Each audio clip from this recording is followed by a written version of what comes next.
والنهارده بقى معايا المفاجأة ليكم. انت فين يا قمر النهارده؟ تعالوا شوفوا المكان التحفة ده. شايفين نقف ولا ايه رأيكم؟ تعالوا نتفرج على معرض الأحذية ده. اول حاجة اقول لكم بقى العنوان عشان ما تقعدوش تقولوا يا قمر فين العنوان. هنا ده مذبح البساتين يا جماعة. تمام، مذبح البساتين في معرض أحذية زي ما انتم شايفين. كل الأسعار هتلاقوها هنا، في عال وفي واطي، في على حسب يعني امكانياتك. المهم ان المكان ده ايه؟ جلد طبيعي، جلد جاي من المذبح. شايفين روعة الروعة اهو، اللهم بارك. كل المقاسات، كل حاجة بتدوروا عليها هتلاقوها هنا. ليه؟ لان ده الاساس. عايزة بقى ايه؟ متابعات، كومنت جميل منكم وتقولوا لي ايه رأيكم في الحاجات اللي انا كل شوية بصور لكم فيديوهات مختلفة.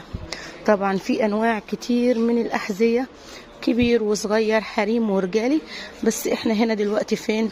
في القسم بتاع الرجالي.